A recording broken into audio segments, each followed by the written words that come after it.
They're still examining him. I mean, what could be taking this long? It's not like this is a new issue.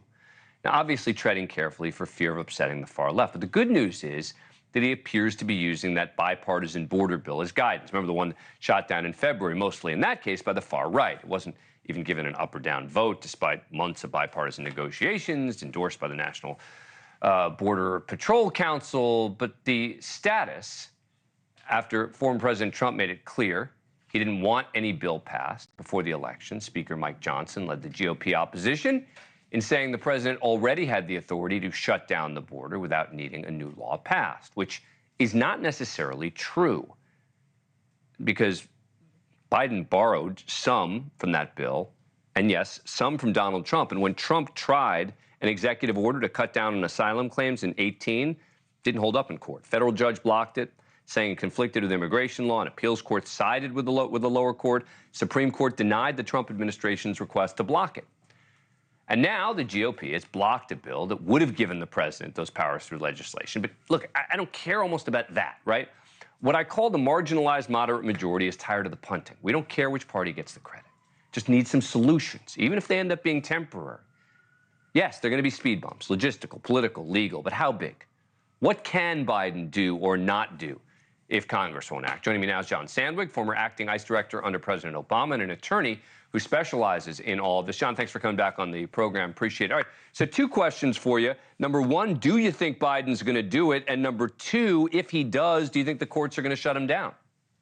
I think it's probably the right move politically. Look, Dan, he needs to take this issue off the table. Right now, he can continue to point to the Congress and the refusal to act. This, even if it's shut down, would be just another, sign that he made an effort here. Is it going to be shut down? I think it, really depends on how they do this, right? When Trump tried this, he did it like a blanket ban. Anybody who enters the United States illegally is ineligible for asylum and ineligible to stay in the U.S. The court said that conflicted with the asylum laws, and therefore, the asylum laws trumped, no pun intended, the ban, and that was out. I suspect Biden will do it something that looks a lot more like what he proposed in the Congress. Some sort of numerical cap, 5,000 a day. After that, everybody else is out. I strongly suspect it'll be more tailored. Look, they've spent 3 months now, and it's over at DOJ at the Office of Legal Counsel kind of looking at this. I think that you'll see a more tailored approach, but I'm not convinced it's going to survive judicial review. Even with the more tailored approach? Certainly the chances are better, right? Yeah. But I think that ultimately, looking at the old Ninth Circuit opinion on this, I have a hard time necessarily seeing them, affirming this. And people need to remember that when you're talking about the executive order, the first thing is to get him to do it. But the second thing is getting it through the courts. It's not easy. People forget that Donald Trump tried. John Sandweg, thank you so much for coming on the program. Apologize for shortchanging you, but these things happen. We're going to have you back. Thank you for watching. Go to newsnationnow.com to find NewsNation on your cable provider.